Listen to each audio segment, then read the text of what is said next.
Hi guys, we got an awesome guest coming soon. She's the UN Youth Envoy. Super excited to talk to her. Hey Oshini, tell your friends about this live chat if you haven't already. It's going to be a super interesting conversation. Oh, she's here.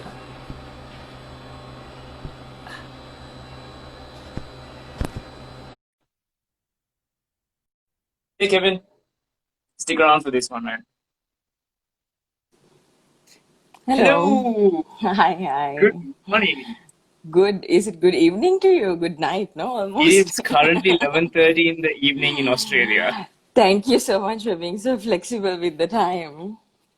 Thank you for waking up so early. Like I should be thanking you. How have you And been, Jayathma? I'm good. I'm good. It's been really busy. It's been crazy.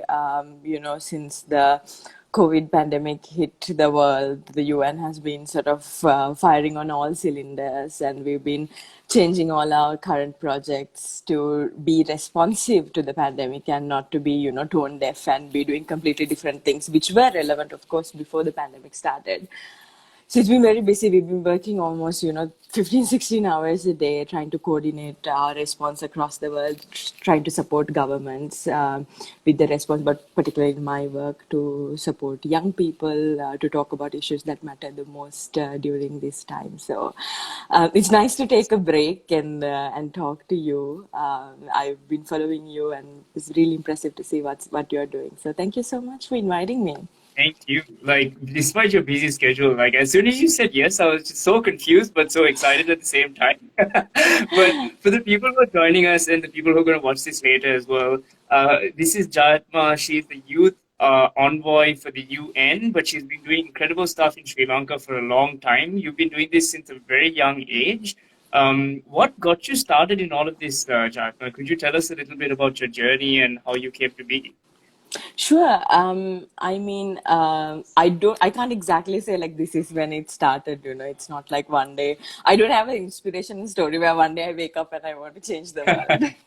I wish I had. I was born in Bentota, Sri Lanka. I'm sure many of you know. A lot of people go there for holidays. It's in the down south. And I went to Aludgama Sangamitta Balika Vidyalaya, which is a small school in Bentota, until I was in fifth grade. And in fifth grade, I passed Shishate, grade 5 scholarship. And then I got a scholarship to go to Visakha Vidyalaya.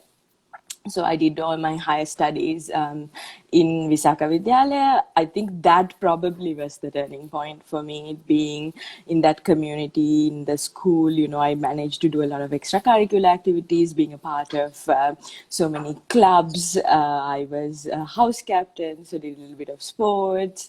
I was really enjoying, out of school or out of classroom activities while I was in school. So that kind of gave me the push to try exploring what else can I do in addition to studying, And then in university, I applied for this program called Emerging Young Leaders of Sri Lanka. That was a program at that time was done by the Ministry of Youth Affairs, and I came as runner-up. And that kind of again opened opportunities for me to work with the Ministry of Youth, the National Youth Council, and that really was my first entry point to the UN as well. So WHO invited me to be a part of these non-communicable diseases consultations that they had as it affects young people. Then I was a part of the and putting together the Youth Employment Action Plan with ILO, and then I applied for the Youth Delegate Program. Then I got selected as a youth delegate, and years later there was a youth conference, World Youth Conference held in Sri Lanka, of which I was part of the steering committee.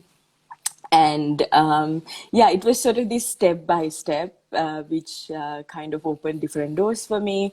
But I never actually really planned to have a career in the UN. My sort of ambition was to be in the public sector, like public policy sector in Sri Lanka. So in 2016, there is an exam called the Sri Lanka Civil Service exam.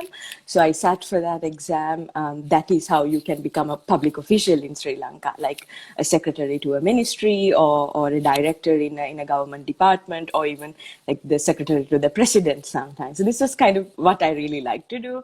So I took that exam, and in the first, I became Ireland's number one in English medium, and that was sort of my entry point to the public sector. So I was working there, and before I was working in the Parliament of Sri Lanka, in the Office of the Secretary General of the Parliament. So I was really enjoying my work in the public sector, and I'm somebody who thinks you can make change through the systems, inside the systems. So that worked out really well for me. And in like 1.5 years into the job, the new Secretary General was appointed, and he called for nominations for this post. And a lot of youth organizations and civil society organizations who had worked with me before nominated me for this job. So I had a numbers of rounds of interviews with the UN, and the last one was with the Secretary General, and then he asked me if I would like to come on board. So I said yes, yeah. So it was completely unplanned. Like, I don't think my job even existed when I was in school. You know, these are fairly new positions, so I kind of took things as they came. So yeah. Amazing, amazing. I'm just like, in my head, I'm just like, wow. Like, you've done so much since a young age. And was achieving and being the number one at everything something that was just something that your family put into you as a value, or is that something that you just wanted to do ever since you were a small kid? Yeah, I'm very competitive. I have to confess. I'm also the oldest in a family of three girls. So, you know, when people ask me, how did you learn leadership or skills? I think it was literally like by hanging out with my two sisters. And, you know, I come from a working class family, not from a very elite background. My parents are still working. And you know, they didn't have a lot of help around, so I used to take care of my sisters when my parents were out. So that kind of, from a very small age, from since I was like 6, 7 years old, I learned to take responsibilities, and I think that really sort of shaped the way I manage my relationships, my leadership, as I said. And then, of course, the other element of it is my parents were always very adamant that, you know, we have a better education than they did, and that we sort of climb the social strata that they couldn't. So my parents encouraged us to read a lot. So I grew up reading a lot, and even though both my parents still don't speak English, they bought us a lot of English books to read and say that even if we can't speak English, you should be able to, and that's how, you know, you can move forward in life. So I think those sacrifices my parents made, but also they were quite smart, I think, in the sense that they wanted to empower us with what they couldn't have as children. So that really gave me, I think, a push to start off everything that I did later in life. So yeah, it's my competitive nature coupled with all the facilitation and the empowerment from my parents, I guess. That's amazing. That's amazing. Right? And I just want to ask, there's a lot of people that do want to make a lot of impact, especially in the public sector, especially in organizations like WHO. There's Greenpeace, there's Red Cross, there's the UN as well. Is there any set career path that they have to push on through? Because you just said like the path that you took, and it was a lot of putting your hand up for opportunity, a lot of taking tests, doing well at those tests, making the right connections so that they recommend you for people.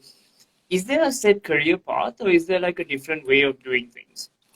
Yeah, I mean, I get this question a lot of the times. I know that UN is a preferred employer or a dream employer for a lot of young people, and a lot of people ask me this question.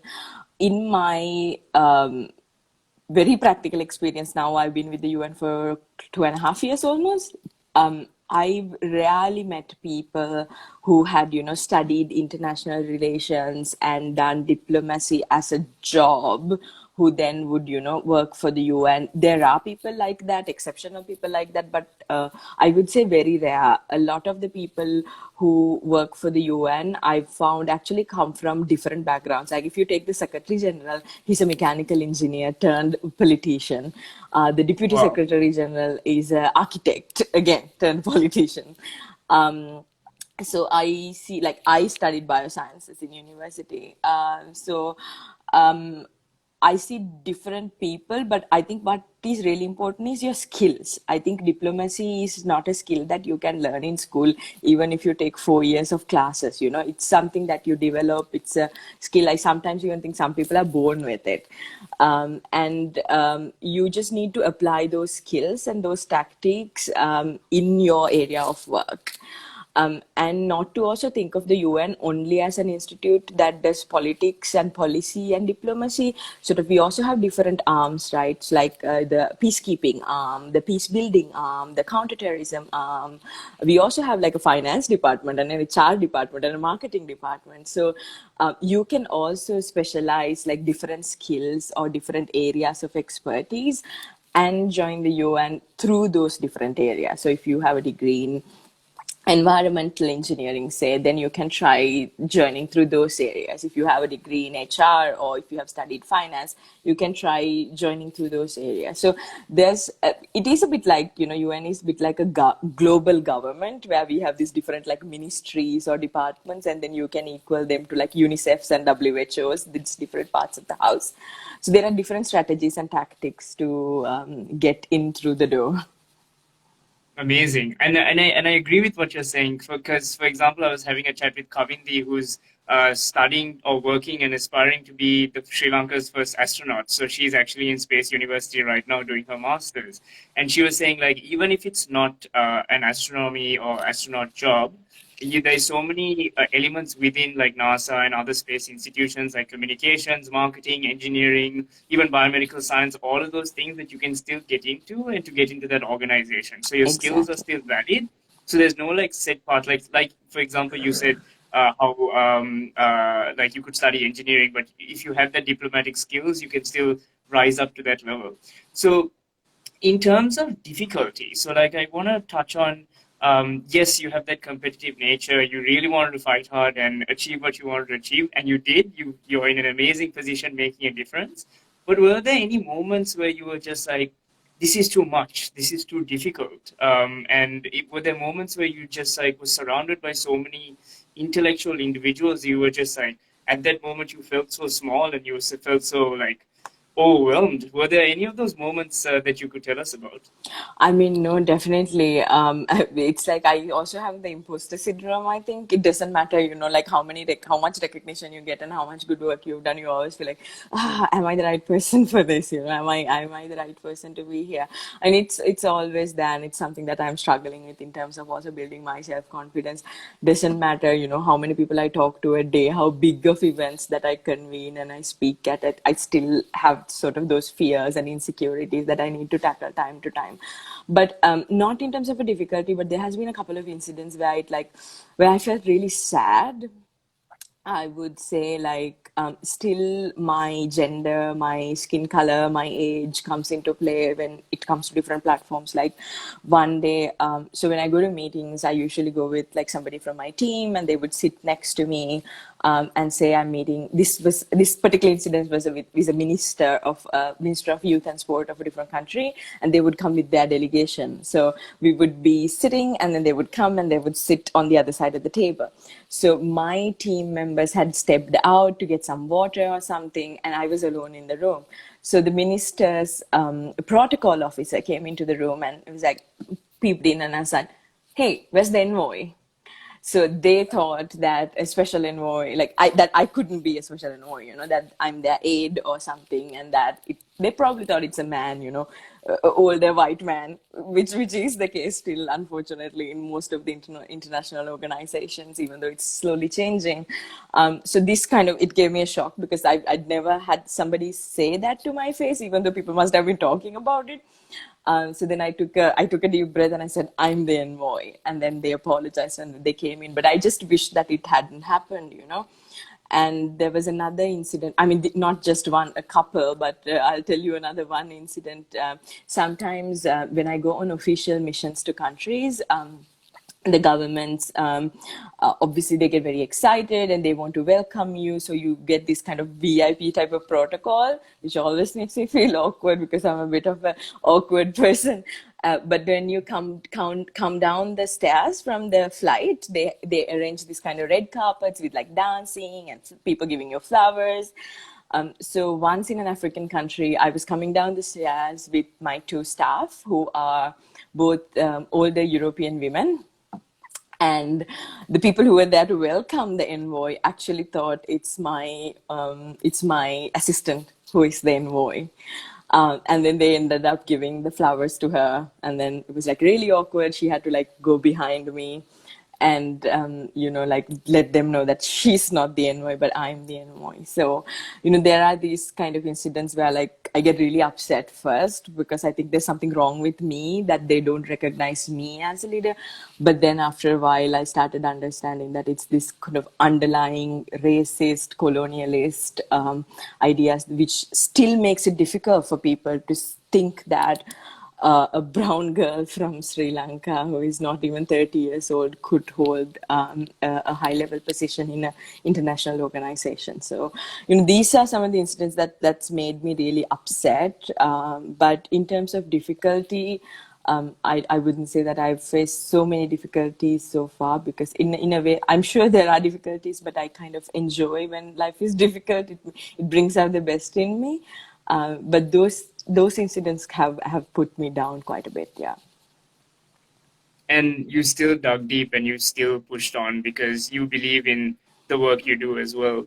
So when it comes to motivation, what are some of the things that motivate you to carry on? Like, what do you do to motivate yourself to push on? Because you travel around the world, but you hear so many stories that are affecting so many lives around the world and so many youth lives around the world. What motivates you to keep going? I mean, every difficult situation that we go to, every war-torn country, every humanitarian situation, every refugee camp that we work in, there are also all these amazingly motivating, inspiring stories. Last June, I was in Gaza. So Gaza, as you know, is one of the worst humanitarian crises in the world because of the Israeli blockade. Nothing goes in and out of Gaza. They are in a lockdown for so many years now. Unemployment rate 70%, 80%. UN gives them food, water, education. Everything is dependent on the UN because they literally have nothing. And on top of all of this, they have shellings and these attacks that are coming from the other side of the border. And life is like really, really bad there. You can't find a single building without a shelling or without a trace of a bombing or an attack. And I went to Gaza. I spoke to some of the students that are going to UN schools. I was specifically there to raise funds because since the new US government was appointed, they cut down a lot of funding that went into Palestine. So we take sometimes these trips to bring international media and awareness into these particular cases to raise awareness and raise funds. So this was a trip like that. And then the director of the UN office there, he said, well, now you've seen a lot of the gray and gloomy areas of Gaza. Let me take you somewhere very inspiring. And then he took me to this street, which was like with all these war-torn buildings. And we go, and then there's this building again with like, there's no roof or nothing. It's extremely like damaged with the war. And then he took me to the basement when we opened the door, and inside there was this coding camp. So the two young Palestinians who used to live in the US moved back to Gaza, and they started this coding camp in the middle of a war zone. And they were teaching these kids to code, to develop websites, different softwares. That's and they amazing. were all doing like these online gigs, and they were connected to people from DC, people from Indonesia, people from Malaysia.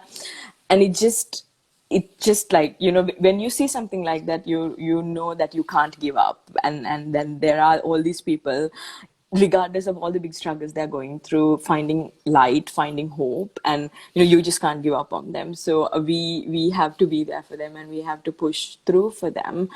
Amazing.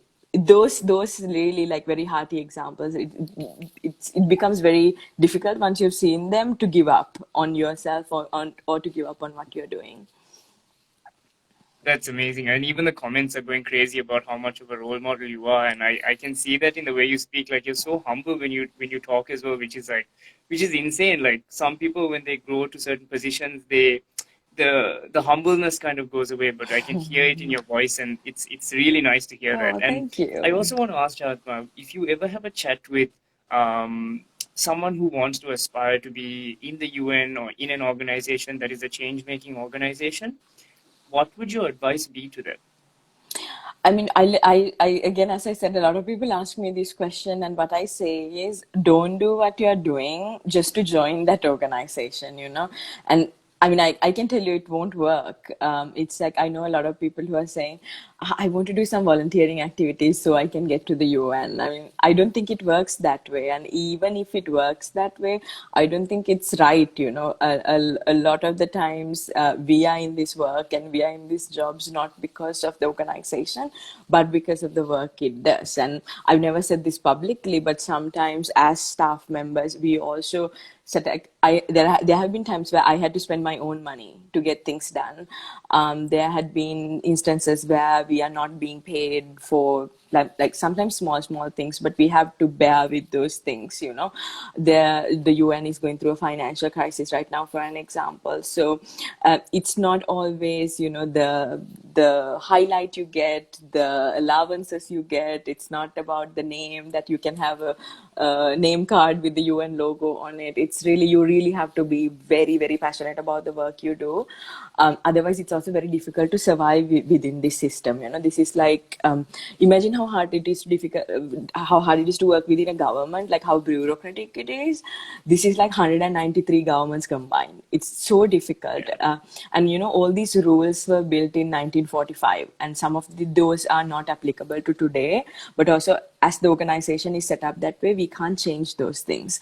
So you have to be extremely passionate, but also innovative to find loopholes in the system, to find ways you can bend the system without breaking it, find ways to still be able to do what you do within the existing international norms and standards.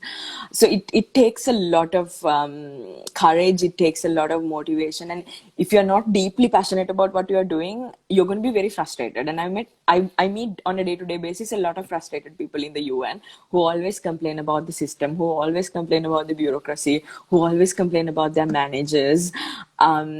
You can be that, or you can be that passionate motivational person who can find still your way within the system to do extraordinary things, but only if you're actually passionate about. So I would say, don't do what you're doing with the aim of getting into an organization, but rather do what you're doing because you actually care about it. I know it sounds cliche, but then, you know, then you will find what are the other best ways to effect the change that you want to effect in society. So sometimes it could be through an organization, sometimes it could be outside of an organization.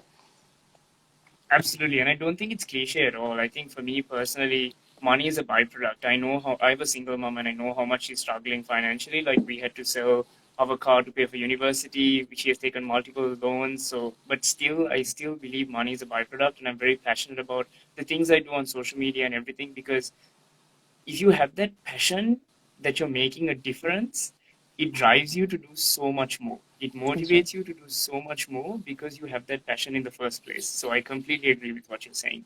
So, Jayathma, I also want to take this conversation. Obviously, I advocate a lot for mental health because I have been going personally for therapy for a year and a half. But mental health is such a taboo topic in Sri Lanka, especially. So, I'm just going to speak from Sri Lanka, but I also know that around the world, it is a taboo topic in certain areas. What do you personally think about mental health and in a Sri Lankan context? So, I mean, this question is very timely because I just started an initiative within the UN on mental health. And that has been a gap that we also had within the UN, that this wasn't a topic that was considered as important. And now we're trying to bring a lot of advocacy and do a lot of projects and programs actually targeting on mental health. I'll just sort of zoom out from Sri Lanka and first speak about the global context a little bit. You know, every 40 seconds, someone takes their own life. And that's how serious this problem is. And I still can't sometimes fathom why people don't understand that mental health needs our priority and needs our attention.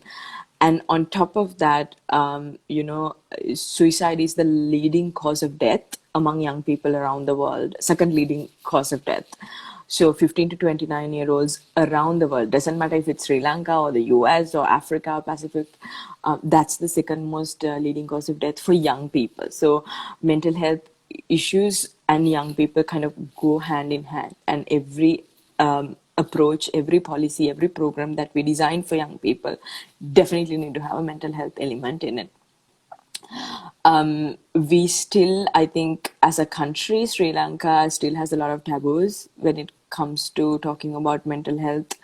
And we definitely need more political commitment, but also more financial commitment. It's not okay to only say we have a problem, or not acknowledge that there's an issue that needs a lot of attention.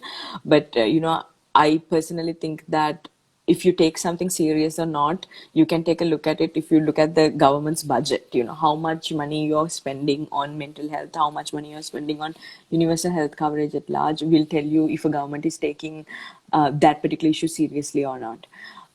So I think that in that regard, we have a long way to go, not just Sri Lanka, but also globally. But I really have to give credit to advocates like yourself and others who have really taken this issue out there and made other young people feel like it's okay not to be okay, and it's okay to talk about these issues, and that these kind of change has to happen from both sides.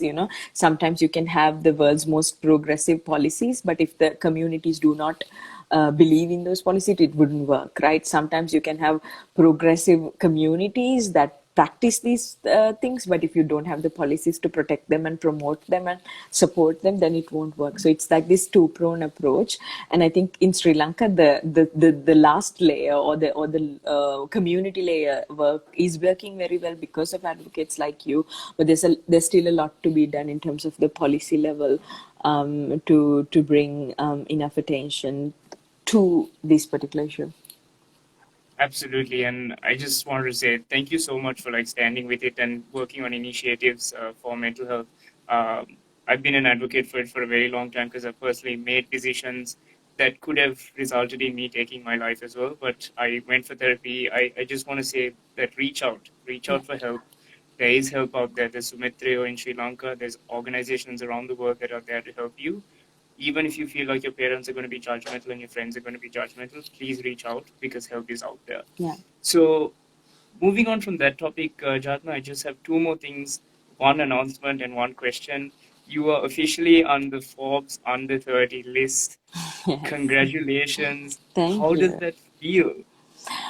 I have to say it hasn't started, like it hasn't kicked in yet, because I was working yesterday and I got the news while I was working, and then also with everything else that is going on, I'm not sure, like I feel a little bit guilty to celebrate, seeing what's happening. Also, I live in New York, and just outside there is a disaster catastrophe unfolding. It's so it feels a little bit of like I'm living in a parallel universe when I think of all of these things. But I have to say, like, I'm not very good at acknowledging compliments so I have to take some time to think about all the things, I guess, like I've done and achieved in the past at least 2.5 years that I've seen the UN.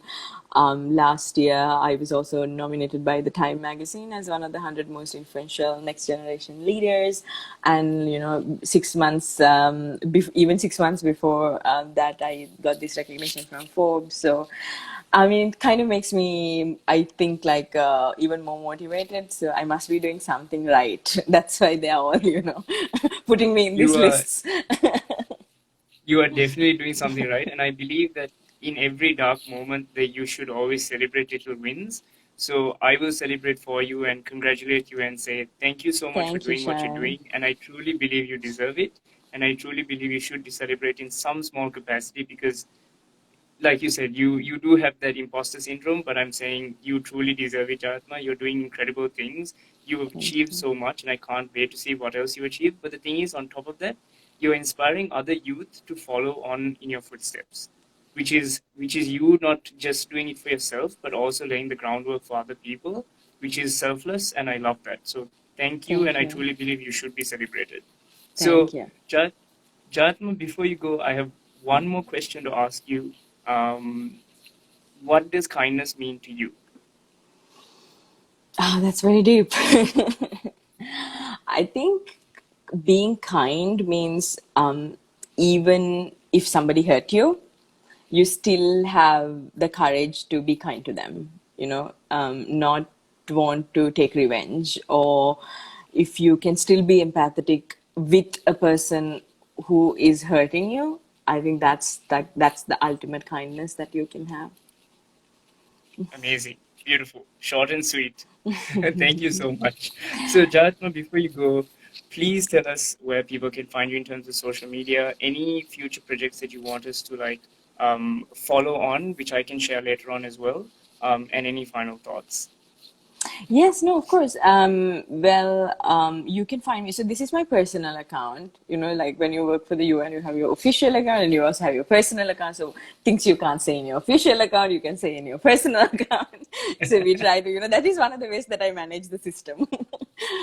So this is my personal account, which is at Jayathma DW. And then my work you can follow on at UN Youth Envoy on Twitter, Facebook, and what else? Instagram.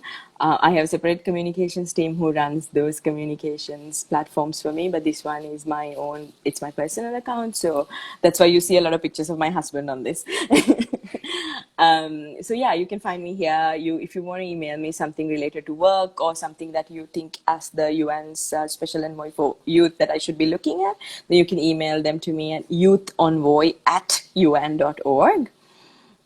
Or simply drop me, DM me on Instagram or Twitter on my personal accounts. That will go directly to me. So yeah, thank you so much. I'll be doing a series of webinars on mental health, particularly in the time of COVID. We just had the first one last Wednesday, and the next one will be on 15th of April. So if any of you are interested, please join. There's also going to be a number of other initiatives that are coming up, particularly on areas like youth, peace and security, so young people in conflict settings. There's going to be a couple of stuff on young people and political participation, so how can young people be politically and civically active, number of campaigns to encourage young people to run for office, to go out and vote, to take leadership positions. So yeah, stay tuned. There's going to be a lot of exciting opportunities coming up through my office in the next couple of years. Amazing, amazing, amazing, amazing. And any final thoughts for us? No, just to say that what you're doing here is amazing. I'm not sure if I told you, but this is like my first Instagram live. Yes. And that's why when you said, would you like to join? I'm saying, yeah, sure. I wanna see how this goes, because when they do it in the office, they do it for me, right? Like I don't have to do it myself. But this is the first time that I did it myself, and I'm quite like, this is easy. I can do more of this. And I think it's really important to keep talking about these things and, bring people together like you are doing in the online space as much as we can, because this is a time that I think all of us need to come together. I never thought as a generation we will ever face a situation like this, the pandemic, the coronavirus pandemic that we are all facing right now. And it's showing us how resilient we need to be and how kind we have to be, as you always say, and the importance of us to come together. Doesn't matter where we live and what we do. So I can't think of a better way to start my weekend, and you've definitely lightened up my weekend. I'll be also bringing some of this inspiration into my work next week. So you'll see me doing a lot of Instagram lives with some UN people in the coming weeks. So thanks for the inspiration. Jayathma, I'm glad I was your test subject. Thank you so much for coming on and waking up so early on a Saturday morning. It's been a truly inspiration to follow you and speak to you. Like, I'm fangirling so hard right now, and I can't wait to maybe finally meet you one day. Thank you so much, Jayathma. Have a beautiful day ahead, and just know that this conversation will not end. If you need anything from me, I will be more than happy to help. Just all you have to do is reach out. So thank you so much. Thank you so much, Sharon, and to all of those who joined as well. Thank you. Thank you so much. See ya. Bye-bye. See you. Stay safe.